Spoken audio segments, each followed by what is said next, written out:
out here at the Chico Airport this morning with Chico Fire Department, and speedometer hit the corner on the wet line. Gonna start bringing it back towards you. Get that north end bumper. we're watching them burn some grass here. The city's been doing this every year to reduce fire hazards and also to get rid of grass here that provides cover for coyotes and rabbits and other animals that want to run out onto the runway and mess up the airplane. You guys get up and start bringing fire towards you. The city uses this as a chance to train. A lot of their new structural firefighters don't have a lot of wildland experience, and so they work on building their skills here, inputting fire on the ground for kind of tactical firefighting. So it's a chance for them to get first-hand experience with live fire and kind of communications and tactics and just the strategy.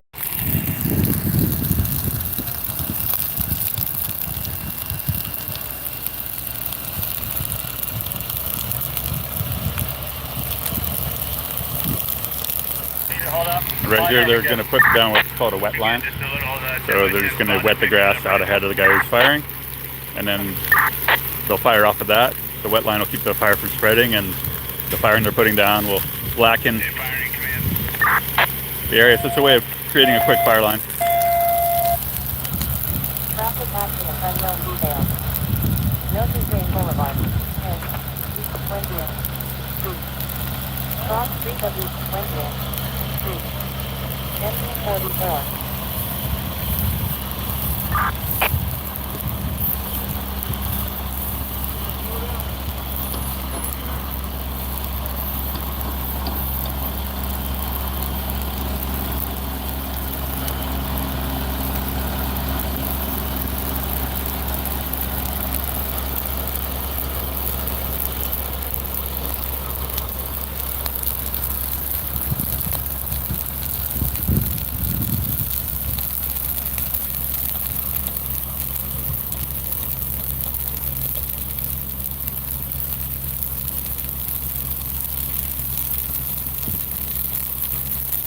Chico Fire. Wet lining is a really effective technique for fighting fire in grass and also for lighting fire in grass. So, it doesn't require a lot of resources. A couple of people with a little UTV or a pickup with a pump on it can wet line, and especially on this side, we're on the upwind side of the burn. So as they're lighting, the fire is just burning away. Affirmative. The tow truck still needed. The driver of the vehicle and the property owner are there at the scene waiting for the tow truck. And truck 1 to the north. Copy, thank you. Truck 1 available. Break Battalion 1, Chico Fire, go ahead. Chico Fire, can you give me a 10 count? Battalion 1, Chico Fire, 10, 9, 8, 7, 6. Yeah, if you're commenting, 5, I can't. It's kind of bright, 4, and I can't really see any of the comments. 2, But here, where the fire was lit against the wet line, it just backs into it and goes out.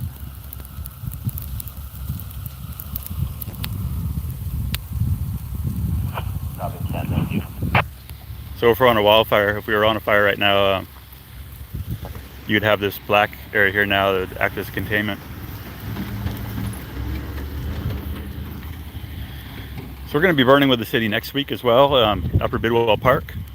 That burn's more focused on resource management, on killing star thistle.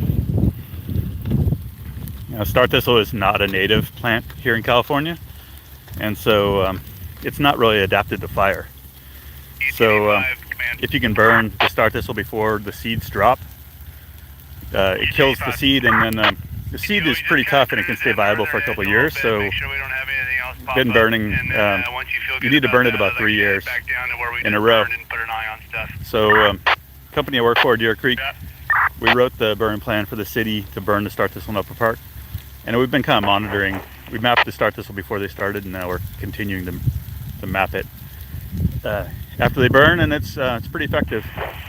Something about burning star thistle, though, is that you kind of need to wait until all the grass is cured, and so sometimes you might be burning in July, depending on where you live. So it requires burning on hot days. Today's supposed to get up to 100 here. So I think that's just to say that you don't have to, we think a lot about burning in spring and fall when there's like moisture and really mild temperatures, but we have these opportunities in the summer to burn on days when it's over 100 degrees. In this case, we got bulldozer lines and flat ground, and we can kind of work strategically with the wind direction. But that's one thing that is starting to happen more now is CAL FIRE and other folks are taking advantage of like a slow start to fire season and burning up into summer. And so the farther we push in the summer, the more perceived risk there is. But oftentimes, you know, if you think of our firefighters fighting fires under the worst conditions in August when it's hot, dry, and windy, just working when it's hot and dry is possible, especially, you know, like we started this early in the morning. So that's the whole thing about prescribed burning, is your prescription, you get to pick the weather conditions under which you want to burn. Unlike a wildfire that's going to start, you know, in the afternoon, hot, sunny, dry day. Anyway, so just like that, these two guys in one fire truck, they've kind of tied in this whole corner. Probably, I don't know, 20 acres. There's another team on the other side here that's lighting along the north side of where at the runway, north end of the runway. So I want to see if we can tie in with the chief here. He'll talk to us.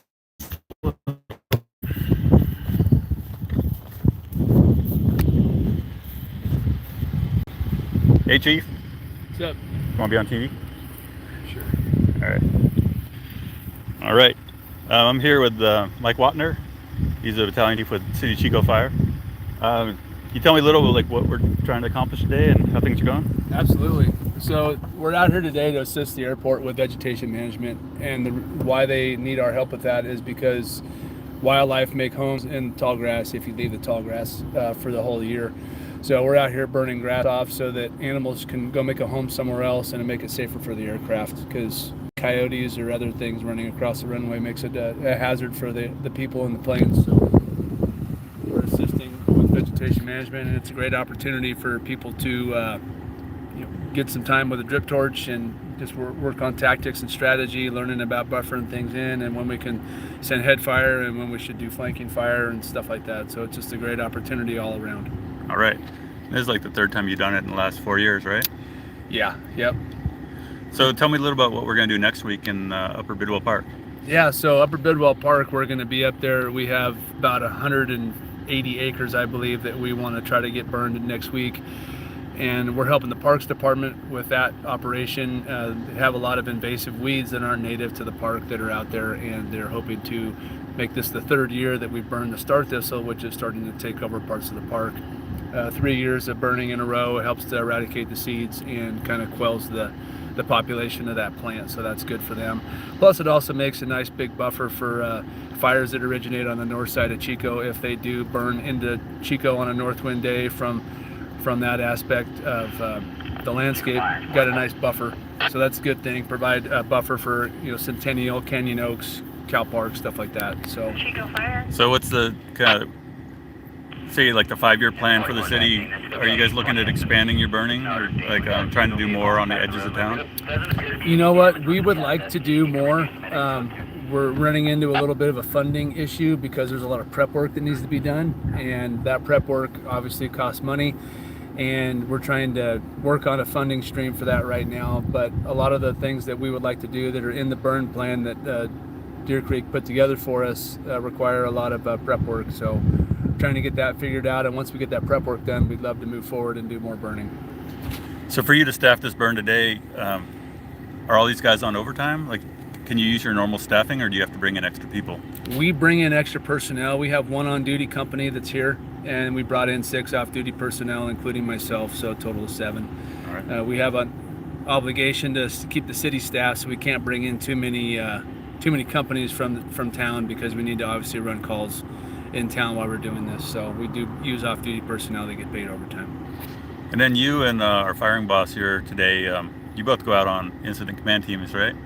Right, yes, we do. Neither of us are assigned to a command team, but we do assist CAL FIRE and the Forest Service several incidents each summer with throughout the state, and we even go out of state from time to time. So we're both qualified divisions, and division group supervisor is a role that has been a little hard to find lately. So it's that qualification is in demand, and so we get requested and to go out on a regular basis to assist those agencies. And so that's kind of something that kind of makes it hard for you guys to do in-season burning, right? Like once you're committed, the city kind of loses their two key burner people. Yeah, that's a very good statement. It does. Chris and I we spend a lot of time out of county. He was an ex, hotshot superintendent, and I've just been doing this for a long time with the city. So I've been a heavy equipment boss for years, and I've picked up quite a few things that give me a few tools in my toolbox. But yeah, once we're gone, the key players are kind of gone. So what's your advice to other municipal departments that want to expand their use of fire in settings like this and kind of low complexity grasslands in your town? Oh, I think it's a great benefit. I mean, getting experience and training for personnel that don't have the opportunity to go out of county as much. We have an OES Type 3, so we go out of county a lot with that piece of equipment, and it really allows our crews experience out of county, out of the city. But if you can train on your own ground, and you can be supported well from home, and build valuable skills to take it out into the environment, where the mass mutual aid system is needed, I mean, it's just a huge benefit. So what's it take to put together a burn like this? What kind of quals does who at a municipal department can put together a plan like this? Well, you need to have the ability to have this training and experience, either through the department you're working for or from outside agencies. Like I said, the firing boss, worked for the Forest Service for well over a decade, and I've just been doing this for 25 years with the city, and I spend 2 to 3 months every summer out of county on various overhead assignments. So I've been able to take those opportunities and build my experience and my skill set through, literally probably over 100 fires over the last 20 years. Yeah, so I think, maybe a lot of people don't realize what kind of autonomy the LRA folks have. Like you don't have to ask CAL FIRE's permission to do anything on your turf, right? If it's in the city, we don't have to ask permission, but we definitely want to be good cooperators. So I called the ECC this morning, let them know what our plan was, how many acres we were burning, and when we were going to start, and when we plan on finishing up, because we don't want them to have any surprises, and we want them to be educated. When the public calls and says, I see smoke, they want to be able to say, oh yeah, the city's doing a control burn on the airport. So when they go into burn suspension, like next week, does that affect you, or can you still burn on your jurisdiction? We could still burn in city jurisdiction, but we need to really make sure that we're making the right call. The environment is correct, our preparation is correct, we have the right personnel there, and we have the right weather conditions to make us successful, because we don't want to start anything on our land that goes anywhere besides exactly where we want it. So we want to be good cooperators, and they set those bans for a reason, so you need to make sure you have all the information you need to make a good choice on whether or not it's the right idea to do that or not. Thanks a lot for talking to me, Chief. Where are we going next? As far as today is concerned, we're just working from the north to the south, working with the wind in our favor, just Command firing. getting the rest of the burning done, hopefully before 1400. All right, he's got to go. Thanks, Chief. Thank you. All right, well, might come back on a little later. Appreciate you guys checking in, and we're glad to have an opportunity to work with the City of Chico. I feel like it's a privilege to get to come out here and work with these guys, and we want to see the departments take these tactics. I mean, look at where we're at here. Like, in the time since we started the stream, we've probably burned like 30 or 40 acres. You heard what he said. He has 6 guys he brought on, and then a couple, one engine that's like 10 people. By the time the day's over, they're going to get about 180 acres done before lunch. So doesn't have to be too complicated. Thanks, everyone. We'll catch you a little later.